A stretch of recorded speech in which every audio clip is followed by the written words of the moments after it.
statistics and computer science at the University of Chicago. She's also the director of AI at the Data Science Institute there. She has won many awards for her work in signal processing, machine learning, and many of the sort of young investigator awards, and more recently, an award for a senior researcher. So something called the SIAM Activity Group on Data Science Career Prize. She was the inaugural winner of this. And I wanted to say that, so on a personal note, I've benefited from Becca's mentorship, both when we intersected briefly at the University of Wisconsin-Madison, and actually the very first time I met Becca was at a program at the Institute for Advanced Study in Princeton. She was then a tenure track assistant professor at Duke. I was a second year grad student, and it was for female PhD students in this area, general areas of machine learning. And I specifically remember Becca sat down for lunch and a bunch of us just glommed her. We just were like, let's go sit down with her and like ask her questions about her life. And one thing I remember from that conversation was that, you know, she was tenure track at Duke. She had 2 young children, and I'm still very impressed by that, as well as all of her scientific activities. So yeah, Becca's going to talk to us today about her work on stability. So I hand it over to her. Thank you so much. Thank you so much, Pauline, for that super kind introduction. Yes, that meeting at IAS was really impactful on me as well. And so I'm delighted to be here at this really exciting workshop on generalization and to talk to you about some of the recent work I've been doing on off-the-shelf algorithmic stability. And this is joint work with a postdoc, Jake Soloff, who's co-advised by Rena Barber and me, who is on the job market and doing really phenomenal work in this space.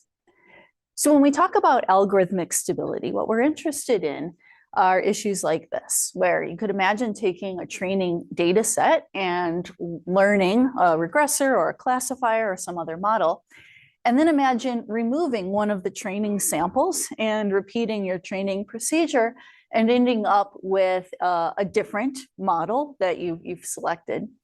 And then trying to understand how different those might be, how much the learned classifier, regressor, model, whatever, might be after we've removed one of the training samples.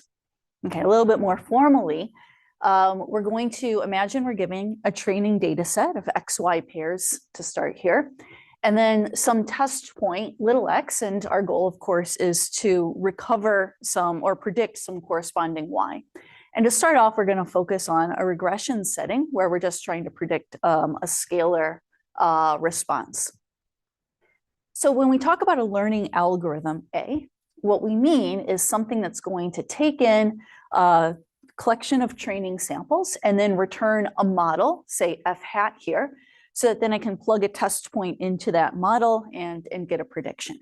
So for example, A would correspond to training a neural network using weight decay and the atom optimizer. That's what A means. And then F hat would be the resulting trained neural network that we can then use to make predictions.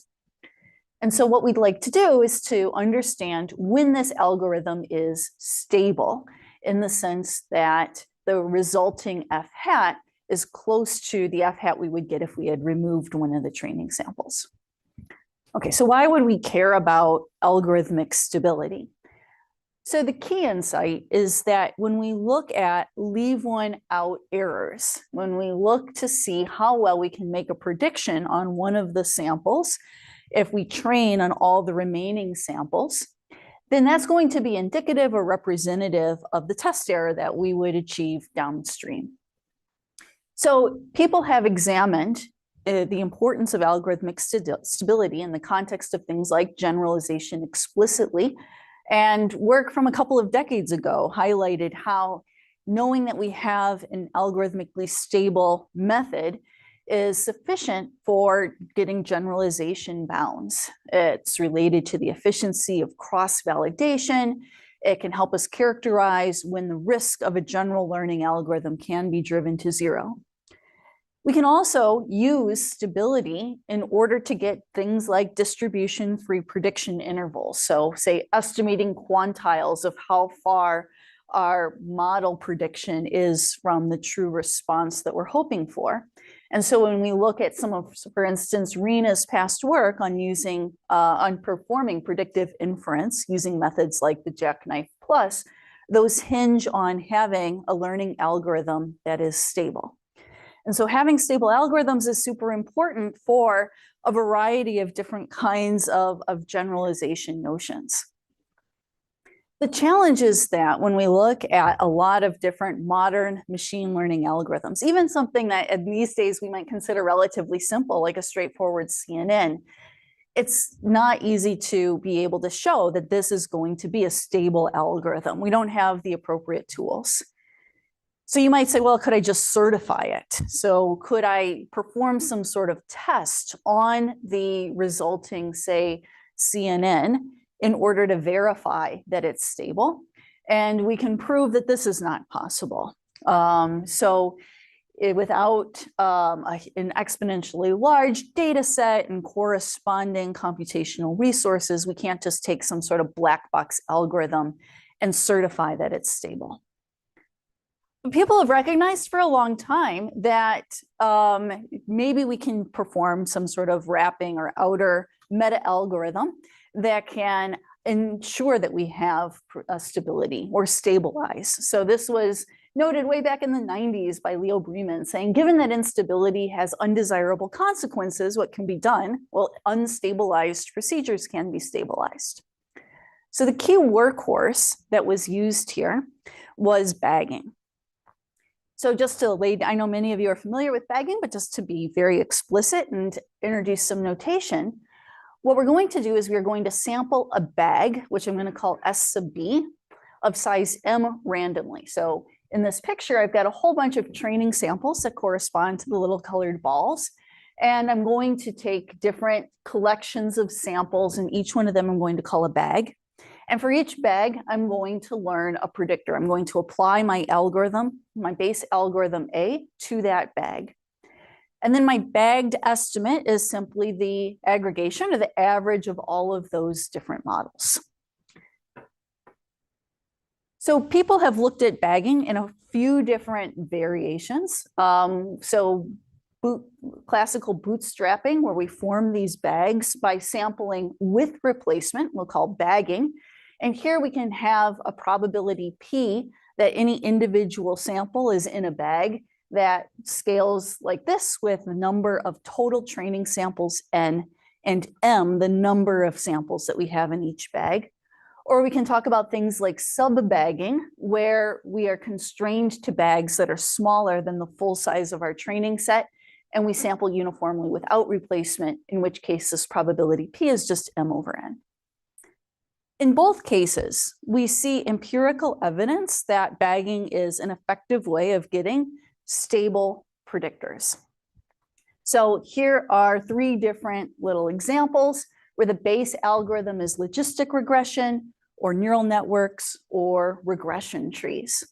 And what I'm showing in each of these plots is a histogram of the leave one out perturbations. So I'm leaving out different training samples, and I'm seeing for a test point how big the difference is for the model trained with all the training samples versus the model trained without the ith training sample.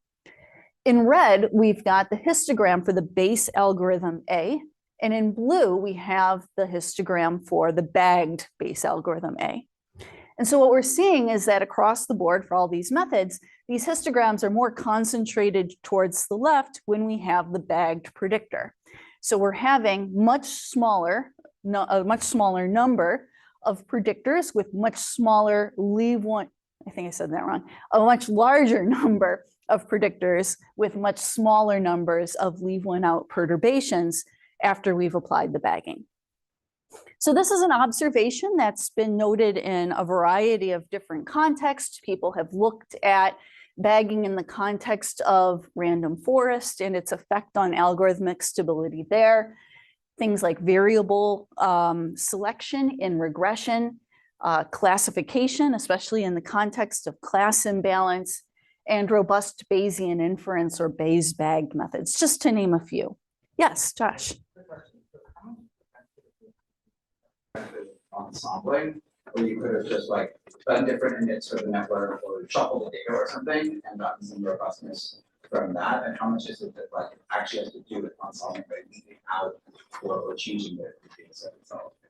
Great. So a couple of things. So first of all, this is just sort of anecdotal evidence. And what we're going to show is that under very generic conditions, that bagging is provably going to give us guaranteed stability without having to assume IID data, without having to assume anything about the algorithm, and without having to,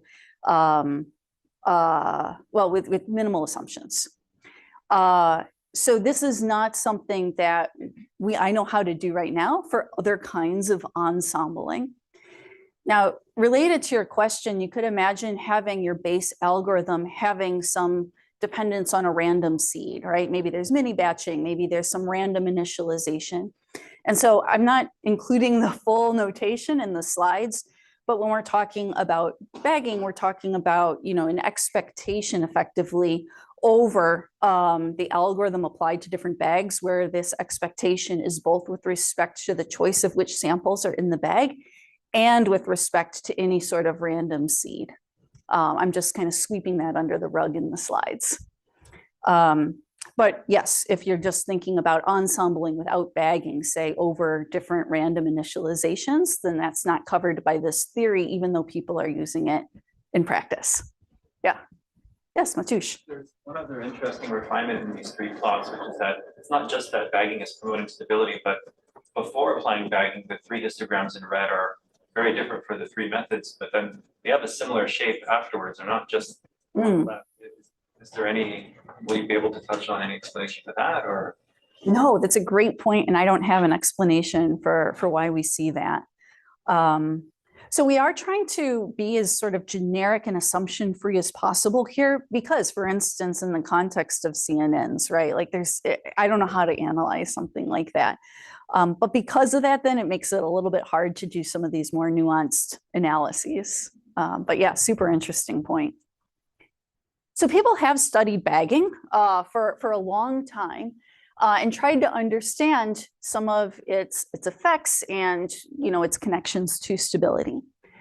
So for instance, some work looked at how bagging can reduce variance of predictors.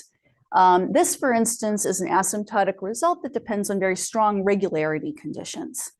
Other work has examined bagging as effectively a smoothing operation, which places strong distributional assumptions on the training data. Others have looked at bagging as a mechanism for equalizing influence of different samplings. So you could think about high leverage observations, things like outliers, and saying that and showing that they are systematically de-emphasized by processes like bagging. And finally, people have looked at explicitly the ways in which bagging can induce algorithmic stability, but in very specific contexts where, for instance, the size of the bag, the number of samples in each bag is very small relative to the number of training samples, or where you've got some very strong, some assumptions on that base algorithm, like the base algorithm is already stable and we're just going to increase its stability. So we would like to be able to understand stabilization without having strong regularity assumptions or distributional assumptions or assumptions about the base algorithm. We'd like to be able to understand stability in much broader contexts. Yes?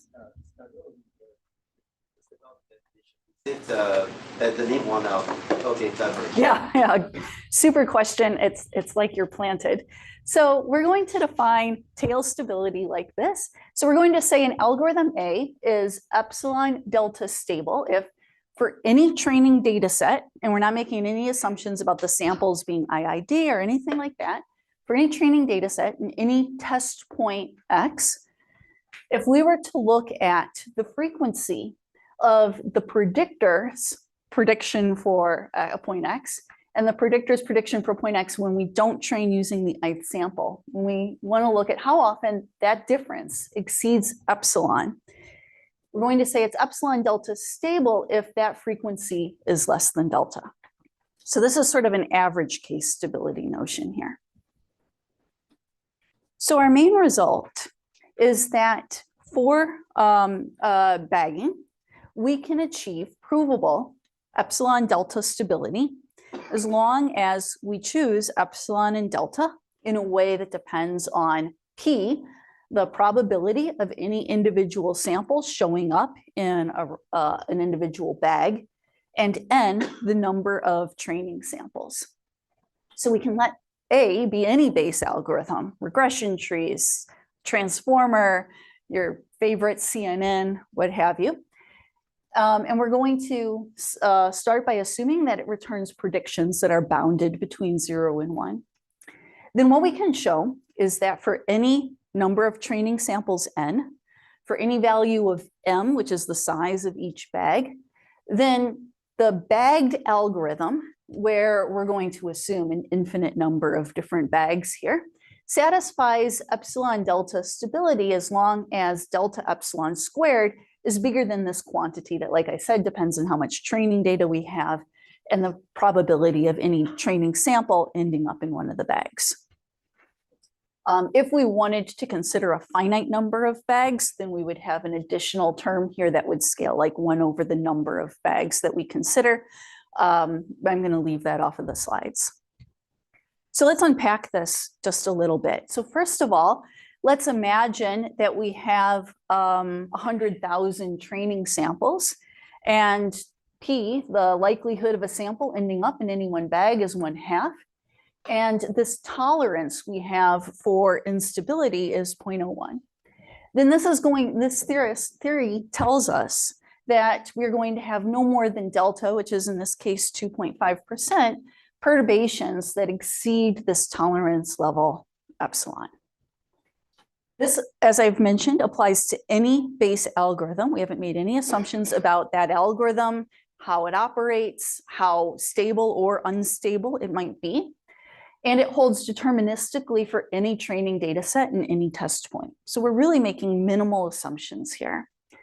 And as I mentioned, we can extend this to settings where we have finite B, finite number of bags, or where we've got randomized algorithms, which goes to Josh's question earlier, or where we have unbounded outputs. Further unpacking this, we can think now about the role of P, or the size of each bag. So one regime that's been widely studied in the literature, or well, that's been the focus of a lot of the past work, is where we do massive subsampling, where the number of samples in each bag scales, for instance, like the square root of the number of training samples. So we've got very small bags. This is a setting that's been most studied in the past, as I mentioned. And so there, what our theory tells us is that we require delta epsilon squared to exceed n to the -3/2. So this is giving us a sense of how much stability we are going to be able to achieve in this subsampling regime.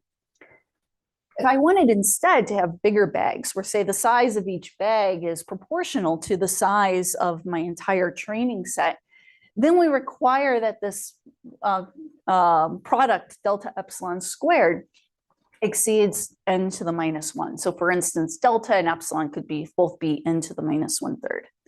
So here what we're seeing is that our theory on one hand is allowing us to have much larger bags. On the other hand, we have kind of weaker stability guarantees. So there's a narrower range of delta and epsilon for which we have stability guarantees in this regime.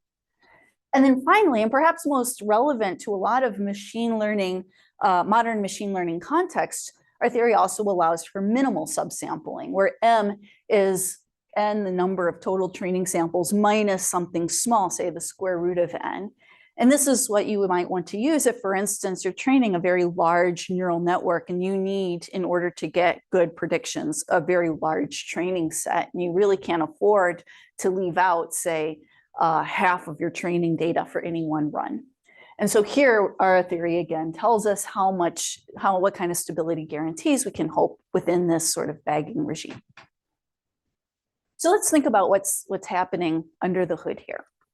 So we've got n different training samples. Each one of these balls corresponds to an XY pair. And what we're going to do is we are going to form a whole bunch of different bags. And for each one, we compute a predictor and then our ensemble model is just the average of those predictors.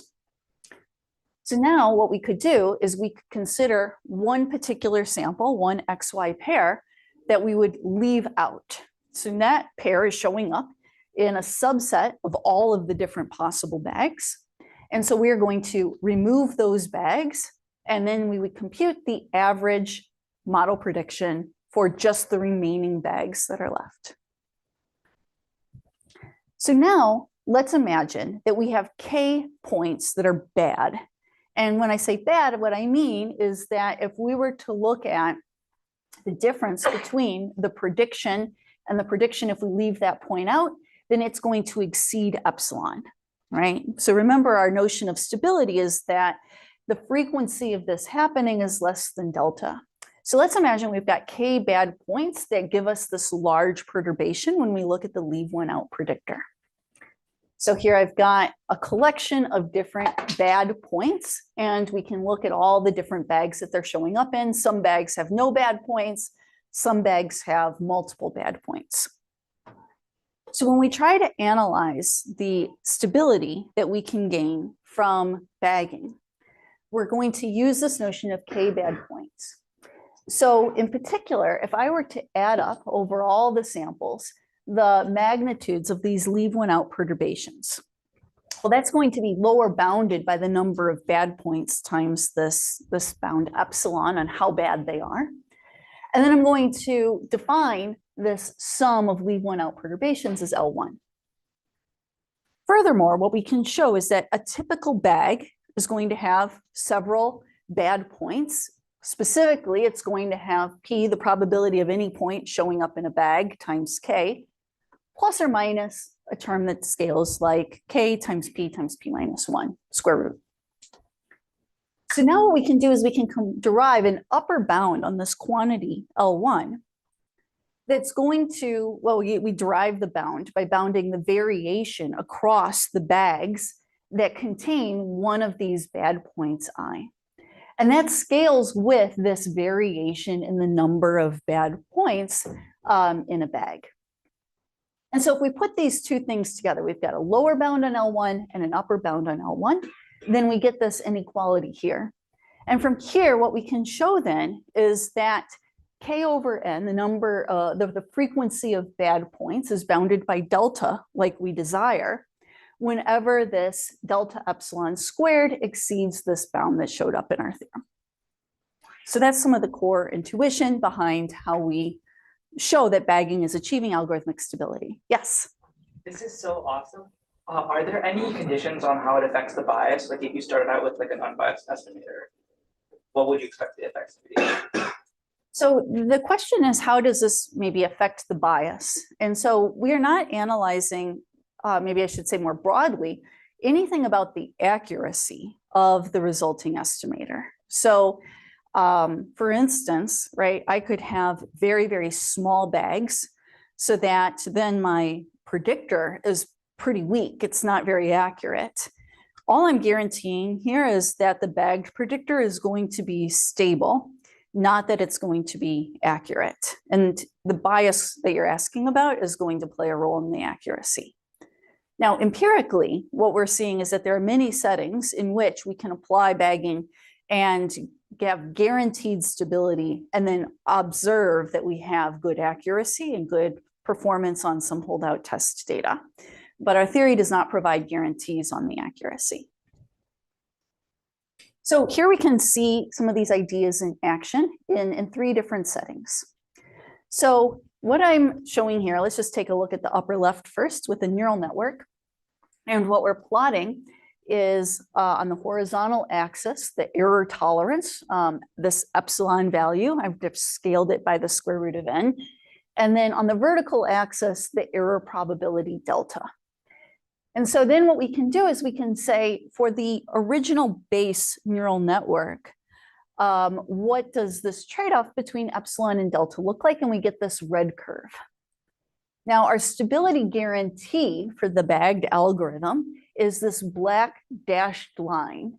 And so what we know is that if we were to take that base neural network and apply bagging to it, then we should have a curve that's below and to the left of that. And in fact, when we do apply subbagging to that neural network, we get this blue curve that is in fact below that bound predicted by the theory.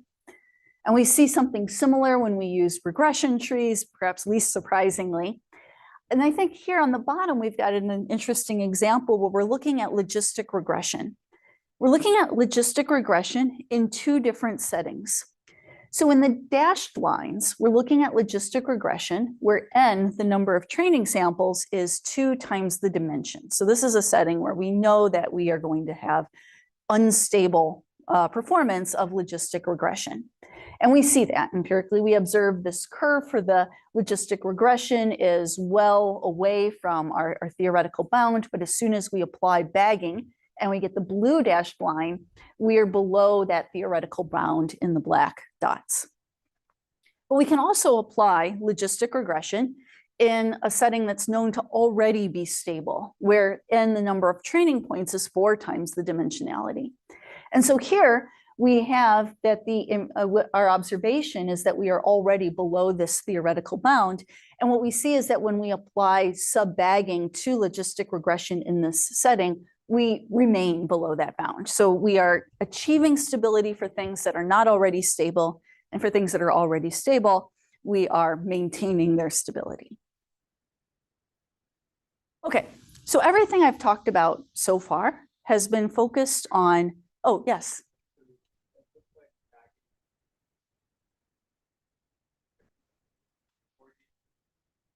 Yeah, so we don't have a guarantee that it won't increase some marginal amount. Our guarantee is simply that we are going to be below this bound, and we see that we are. So we are not kind of suddenly exceeding the bound when we start off. But you're right, there is some sort of small reduction in stability in this particular example.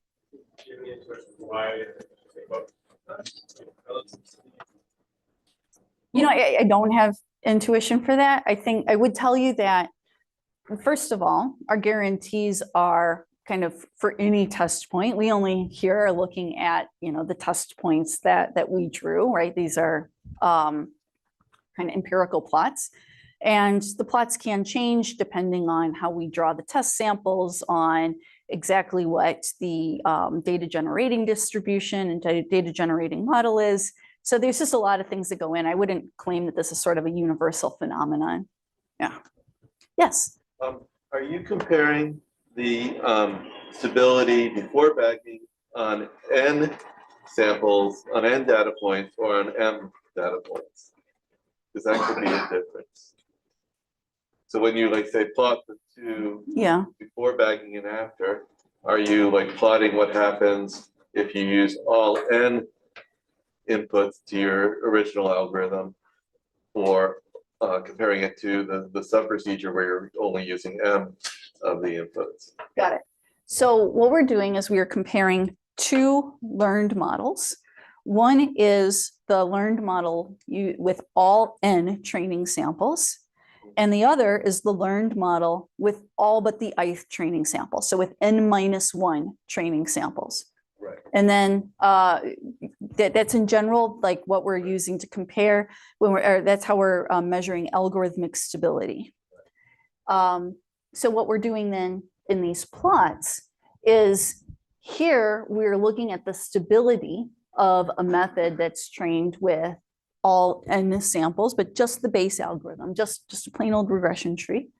Here I am bagging the regression tree where each bag has m samples in it. But what could happen is that the using n samples is much less stable than using n samples and then averaging over multiple bags. So that increases the instability, but then bagging decreases it again. Right, so each individual bag could be more unstable, but because then we're computing the ensemble, then the ensemble itself is stable. Explain why it isn't monotone. Why it isn't always an improvement.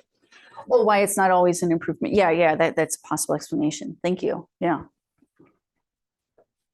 Okay, so I want to now shift gears a little bit and talk about classification. Oh, sorry, Samory.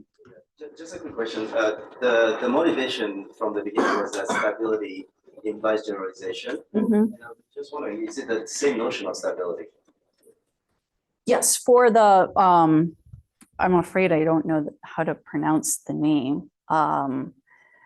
Uske and ICF? I'm not sure. I'll say it. They use epsilon delta stability? They're using the same sort of average case stability. Now, this paper does define, I think, 4 or 5 different notions of stability, but you can derive generalization guarantees using the epsilon delta stability that we're talking about here. They also talk about different notions that have other kinds of guarantees associated with them that I'm not discussing here.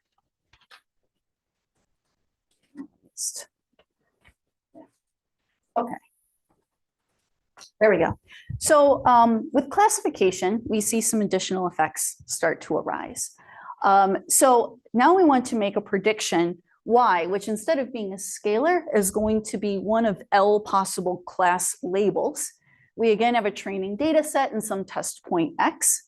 And so our learning algorithm now is going to take in a training data set and output a predictor f hat whose output is going to be one of these labels or a subset of these labels. So we're going to write a classification learning algorithm as being the composition of 2 different stages. This is very generic, but it's going to help us with our understanding subsequently. So in the first stage, we would feed in, we're going to compute a W hat, which is going to map test points to a weight vector that's going to give us a weight for each one of the different L possible classes. You can think about these as being like posterior class probabilities for each of the L different classes. So for instance, we could think about W hat as being a trained neural network that assigns weights to each different class label for a test X. And many different neural networks do exactly this. And then the second stage is a selection algorithm S. And what it's going to do is it's going to take one of these weight vectors, and then it's going to select a class or classes based on what those weights are. So the one that we see perhaps most often is an argmax operation. So we're going to choose whichever label has the biggest weight in the weight vector. So let's look at this in action for a particular data set, the fashion MNIST data set. I hope it's not too hard to see, but they've got these different like kind of low resolution images of bags, t-shirts, dresses, coats, etc. So we could take that training data and learn some learning algorithm. And then when we have a test point, we are first going to get a vector of weights for each of the different classes. So for coat, and bag, and shirt, etc. And then we apply some selection algorithm that's going to, in this case, choose the argmax. And for this particular example, it might choose dress. And now if we were to leave out one of the training samples and again evaluate at this test point, we might get a very different weight vector. And then if we look at the argmax, perhaps it's bag. And if we were to leave out a different training sample, we would get a different weight vector for our test point, and the argmax might be yet something different. Okay, so this is an example of an unstable classifier.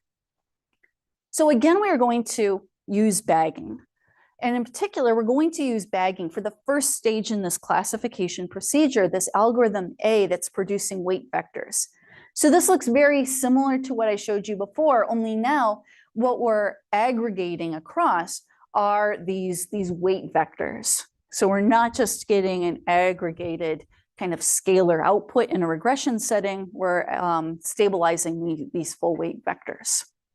So if we go back to our fashion MNIST setting, now when we take our bagged predictor, we get a vector of weights, we choose the argmax. Here it's pretty close to a tie, but the highest one is bag.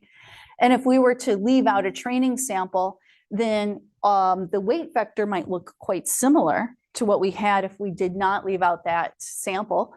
But the argmax is now shifted and we get a totally different class label that's predicted. And so we no longer have, we now have stability in this case where we've bagged the algorithm producing these weight vectors in the weight vectors themselves. But because we're applying this argmax rule to select the class label, then the predicted label ultimately is unstable. So what we're going to do is adopt a two-stage approach. The first stage, which is exactly what I was getting at earlier, is that we are going to bag the weighting algorithm A so that we get stability in these weight vectors. But then second, we're going to change the selection rule as well. And we're going to use something that we call the inflated argmax, which is going to select a set of near maximizers of W hat. And that's going to be robust to small perturbations in this weight vector W. So ultimately what our method is doing is it's going to select a small collection of labels that all fit the data, and where this collection is stable in the following sense. With high probability, the removal of any training point will result in a collection of selected labels that overlaps with the original collection. So I'm going to define this formally in just a second. But first, let me tell you what this inflated argmax is doing. So let's imagine that we've got 3 different labels. And so a weight vector would lie on the simplex, where the corners are, say, dress and coat and shirt. So I can represent the argmax pictorially like this. So any weight vector that shows up, for instance, in this blue part of the simplex, the argmax is going to be dress. And any point that lies in this red region, the argmax is going to be shirt. The inflated argmax can be represented pictorially this way. So if our weight vector is close enough to being, one of the corners of the simplex, so if the maximum element of the weight vector is close enough to 1, then we'll go ahead and just operate like the argmax. We'll just declare that the class should be dress.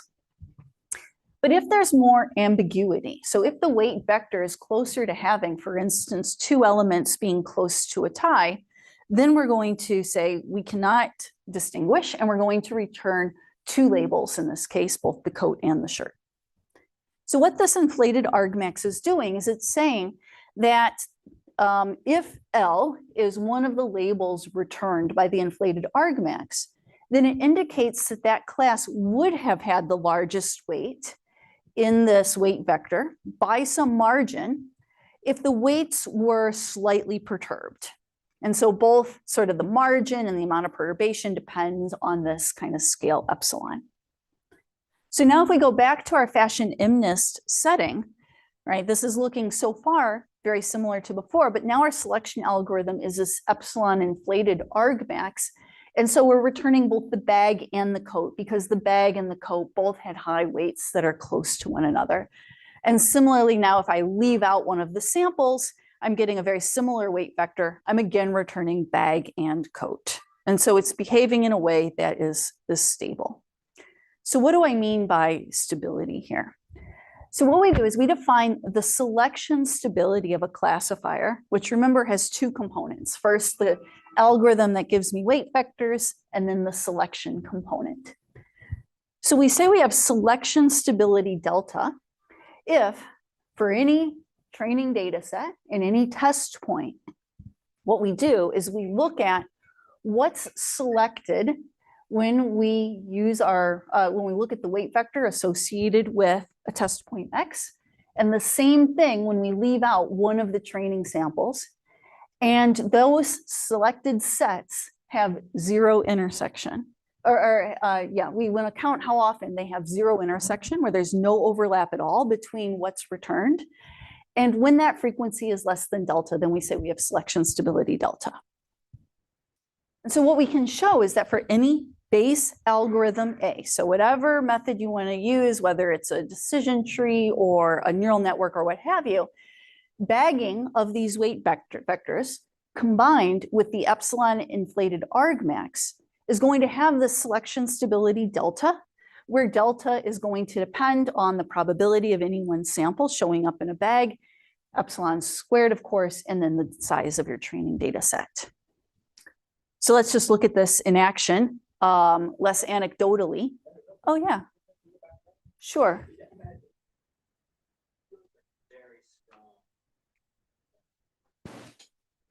I mean, you're not just asking for, you're asking for the number of times there's 0 overlap rather than, a stable algorithm would just like say everything. So I would say then that this is weaker than saying that they have to have complete overlap or a large amount of overlap. I'm just saying that what's output here and what's output here, they just have to have one thing in common, one or more, but at least one. So what you're saying is, oh, there's a, yeah. So yeah, I would argue this is a pretty weak form of stability, and I could imagine someone wanting something stronger. Yeah. Okay, so let's just look at the fashion MNIST training set, which has 60,000 training samples in 10 different classes or kinds of garments. Oh, yes, Nadi. So, right, the generalization stuff that I cited earlier was really just more in this regression setting. So now we've got this guarantee of selection stability, and I don't know how to connect that to a notion of generalization, which is why I hoped it would fit in a workshop on the unknown futures of generalization. Yeah. So yeah, I think that's a good question, and I'm not sure. So our base algorithm is just using a simple convolutional neural network. We train with SGD. We're only doing a few epochs of training. And then we're going to do bagging, where we've got 1,000 different bags, and each bag has half of the training data in it. And then what we're going to do is we're going to measure how often we are basically getting instability, in the sense that the returned sets don't even have a single point or a single label in common. And so we're going to have 10,000 different test instances. And for each test instance, we're going to see for what fraction of the training samples we violate this stability condition. And now what I'm going to apply is essentially like a histogram or almost something akin to a CDF associated with these measures of instability. So for any kind of instability level delta that I care about, I can look at the fraction of test points that have instability that exceeds that level delta. And so the closer we are down to the bottom left corner, the more stable our method is. So if we just use the standard argmax and our base algorithm, we are highly unstable. If we were to keep the base algorithm, just use the same CNN and apply the inflated argmax, we're still unstable. So the inflated argmax by itself does not give us stability. If we were to apply bagging to our CNN, but still use the standard argmax, we still have instability. And if we combine the inflated argmax and bagging, then we are highly stable across the board. Now you might ask, well, are you achieving stability by just returning 10 classes for every test point? That is one way to achieve stability, but in fact, that's not what's happening. The average size or the average number of labels that this method returns is just a little bit more than one. So it's most of the time returning a single label, but where there's uncertainty or ambiguity, it's returning more than one. Yes? Like overfitting to the stability and like sacrificing accuracy. Is there some empirical evidence that like it also somehow preserves accuracy? Yes, I don't have it in these slides, but we did look exactly at accuracy, and we are getting accurate estimators, so we are not harming accuracy in this particular example. So I want to emphasize our theoretical guarantees are for any test point, for any algorithm, for any training set distribution or any training set. They don't, but it's only for the stability. We don't have any accuracy guarantees. Yeah. Empirically, we observe that we still are able to maintain accuracy. Yeah.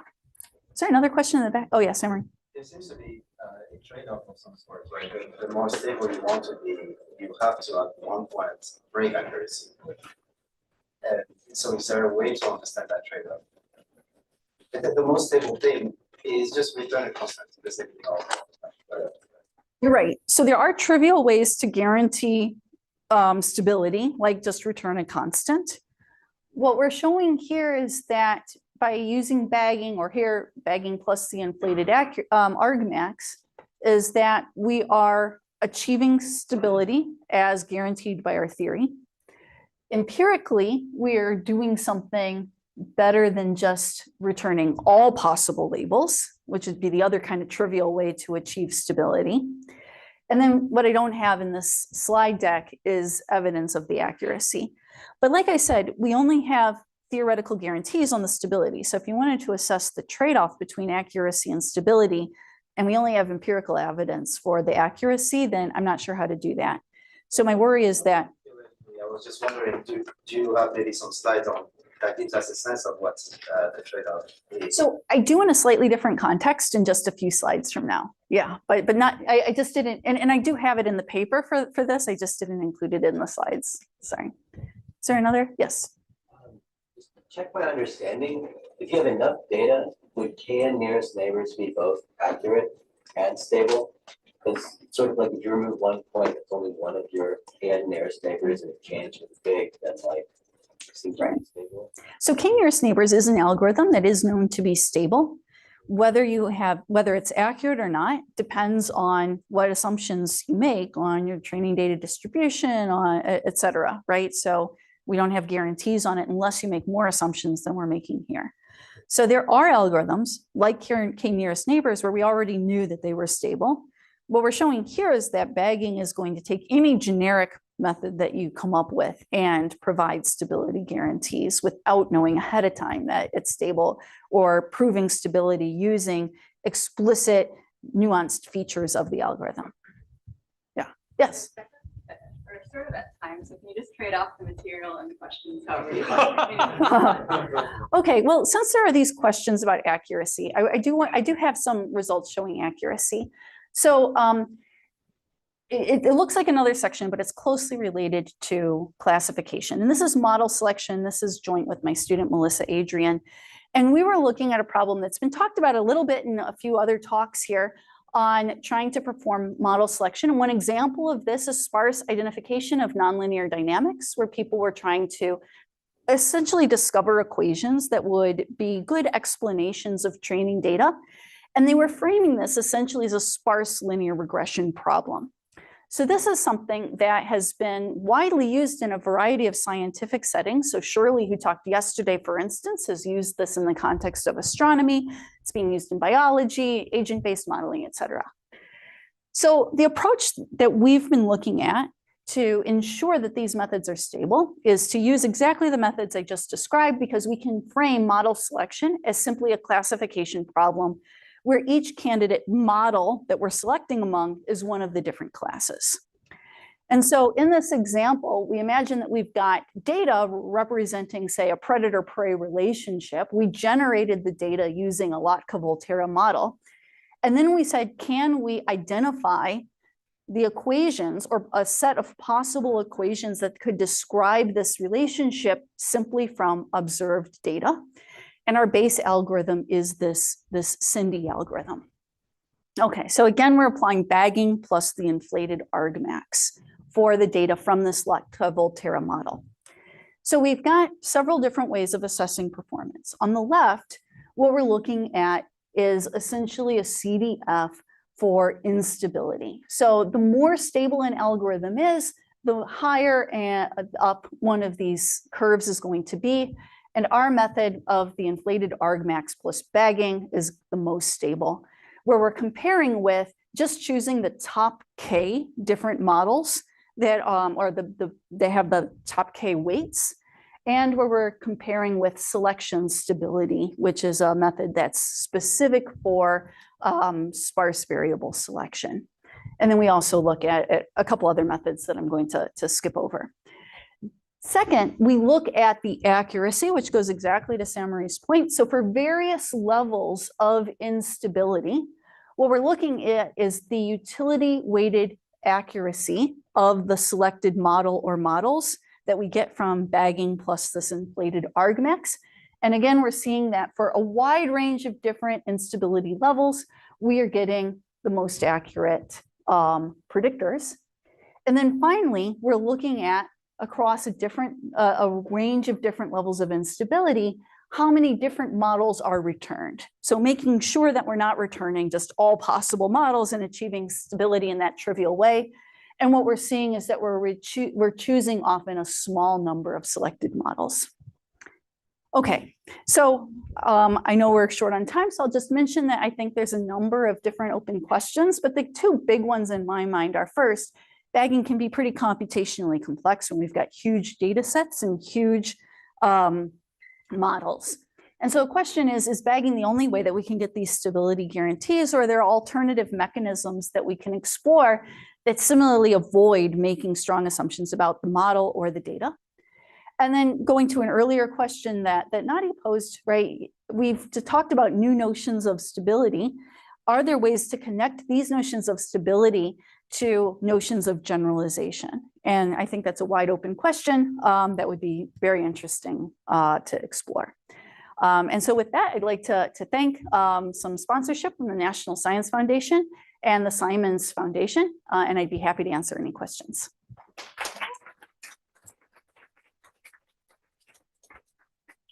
Great. Thanks a lot, Becca. Maybe we'll just take one question and then we'll have a break where you can ask offline. So if we were to try and interpret these results in the context of, say, the support vectors in the classification formulation, how would you phrase that? Because you could potentially bring in accuracy there, right? And as long as you're dropping the support vectors when you're lagging, it doesn't matter.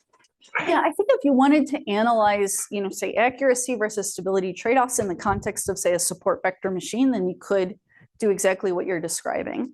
I think that with this line of work, we were really trying to avoid specializing the analysis to any particular method because we wanted to have people, to have sort of off-the-shelf tools that they could use for any new model, any new tweaks that they come up with.